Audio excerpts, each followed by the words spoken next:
Greetings, thanks for watching. This is part 2 of finding your hip joints for standing tall. Let's take a look at the pelvis. I'm going to bring you over with me to the skeleton here. There we go. So here's the front of your pelvis. Here's your pubic bone right here, right there. When you put your hands on your hips, right? When you put your hands on your hips, your hands are going right here. That's not actually your hands on your hips, that's your hands on your pelvis. When you measure for a dress or pants, you get measured down here because this is the widest part of this part of ourselves, and the pants have to fit over that widest part, or the skirt. So that is right here. These are part of the femur bones, part of the thigh bones. They're called the trochanters, and trochanter means to run in Latin. So they have something to do with the movement of the leg. But what's really interesting is to realize that the leg bones, I'm going to lower the camera here, don't go straight up and down, do they? They don't go straight up like this. They go out to the trochanter and into the hip joint. So there's the ball and socket of the hip joint, which actually faces sidewards. And look how narrow it is relative to putting your hands on your hips. So your hip joints are very narrow. They're probably as close to your pubic bone as they are to the outer part of your pelvis. Now, why do you think, if we pull the camera up a little bit, why do you think it would be important to have the force from the legs go this way rather than that way?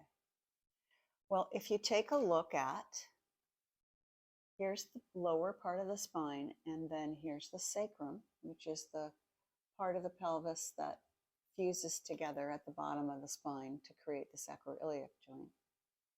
So if this force from the legs has to come to the spine, so it has to go from two places to one place to continue the force up to the head, makes a great deal of sense that the force would come in this direction, so that the force, all the force transfer from the legs can travel around these bones through the sacrum and begin to take its way up the spine. So the ground force is coming up like this and like this and like that. So that's going to help you some in finding your own hip joints. So now please come to your mat, your place on the floor. And we're going to begin with a baseline, as we usually do. And that baseline is going to be to just go through what we did last time again. This is going to happen every time that we start the lesson. I'm going to briefly remind you of it again. You can just watch the first lesson and then come to the second lesson to continue. But the first thing we do is stand and shift our weight right and left. Just noticing how it is to shift right and how it is to shift left, which side you slump on, which side you're longer on, which side feels more secure, which side you feel the ground more through the sole of your foot. Then we go forward and back, just to the front of the foot, not all the way to the toes, but just to the balls of the feet. You could actually lift the toes off the floor. That would be a good test for you. And then back to the heels. Do you get shorter when you go backwards, or do you get shorter when you go forwards? And where do you usually land? Where's your normal spot? And where's the center? And then stepping forward and back on one foot and back, forward. This is really important. Don't skip this part. This is what's going to tell you what happened in the lesson when you return to it at the end. All right? So now come down onto your mat.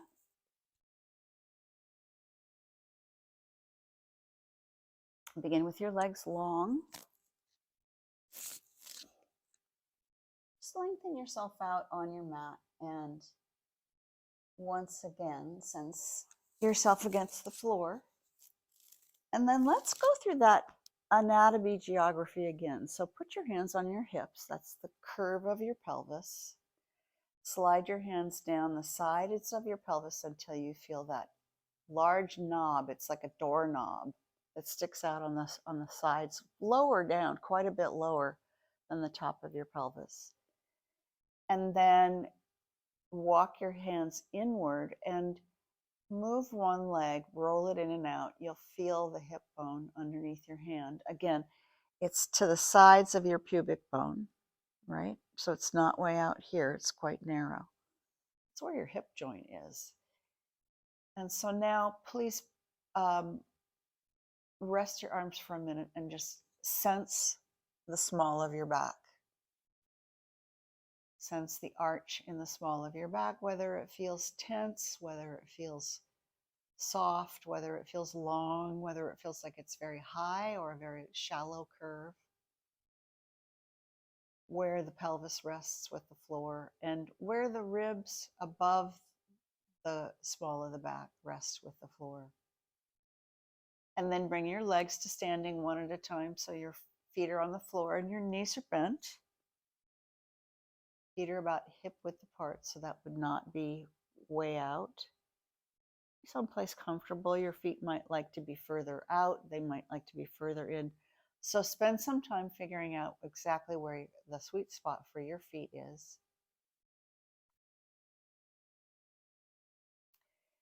And then let's begin by moving the pelvis on a stable leg. So the first thing that we're going to do is imagine that the rug or the mat underneath our feet is crooked a little bit and we want to get a wrinkle out of it. And the action that we're going to attempt to do would be a sliding as if to straighten the mat, but we're not actually going to slide. We're just going to push the floor away or push the mat or push the carpet away, but not really move, and then let go. So it's a gentle pushing away motion through both feet. It's not a big push. It's just enough so that you start to feel your pelvis rocking, your lower back flattens. And then when you let go, your arch returns. So the pelvis is going this way and back again and this way. And you're doing that by sliding your feet. When I say sliding your feet, I mean pushing the floor away with the feet. They're not actually sliding, but it's not pushing directly down into the floor, and it's not pulling the floor towards you. It's pushing the floor away as if to initiate but not complete the action of sliding your feet away. So as you do that, your abdominals should stay soft, so you don't have to do it like a Pilates movement. It can just be a very easy, soft movement. And then as the mechanics of the movement become comfortable to you and you start to have a sense of what's happening, see if you can reduce the effort. See if you can slow it down so that it takes a couple of seconds to complete flattening of your low back. And like 1, 1,000, 2, 1,000, 3, 1,000, 4, 1,000, to return to whatever your starting place is. So you slide the floor away, 1, 1,000, 2, 1,000, 3.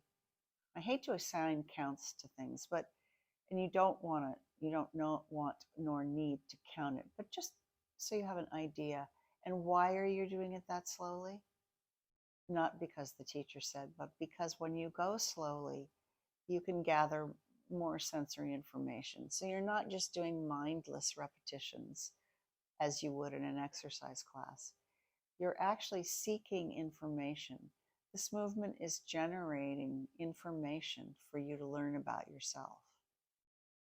And you don't have to try, and you don't have to endeavor to learn or to improve. All you have to do is sense, because our brains developed as our movement abilities developed. And what develops the brain the most is movement, not math problems. So if you just allow your sensory motor system to do its job as you taste this movement over and over, like tasting soup, as in a sensory event, your brain will do its job. Good. So take a little rest, slide your legs long. Notice if there's any change in the small of your back or the weight of your pelvis.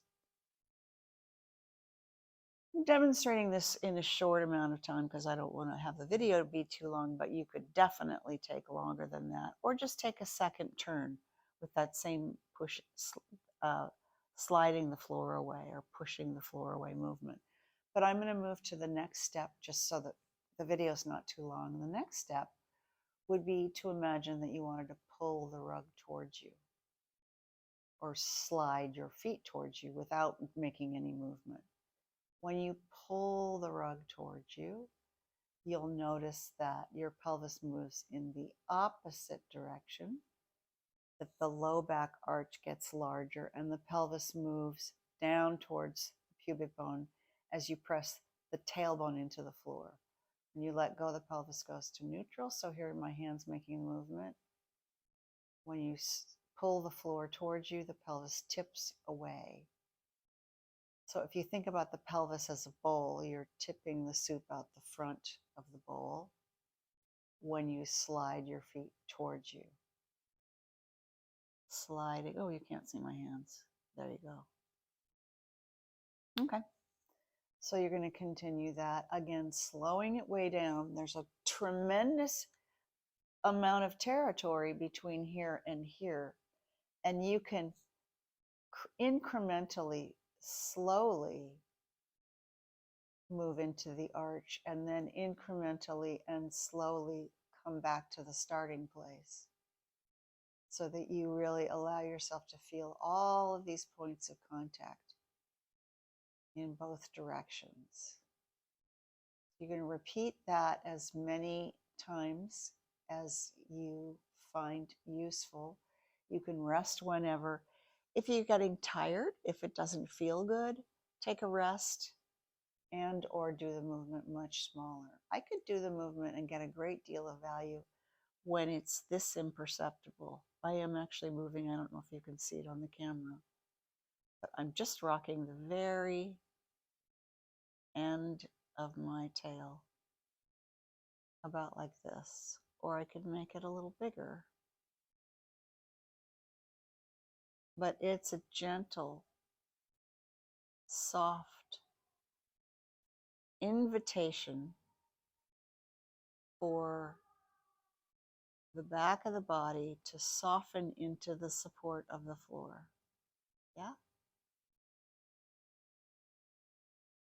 Feel the tail reach into the floor, to feel the tail pull between the legs, and to feel the lower back reach towards the floor. Now when you're ready to stop, lengthen your legs and once again notice whether there's any difference, any change in how your low back rests on the floor, your sense of tension in your low back. And then please repeat to roll up to standing and to once again just sense how you're standing in vertical. Oops. And what it feels like when your feet meet the floor. You might feel a little clearer through your feet, a little bit more lined up through your joints. You're going to shift right and left. And then you're going to take some time with that. And then shift forward and back. Take some time with that. And then taking your step forward and back to center and forward and back to center, forward, and then the other side.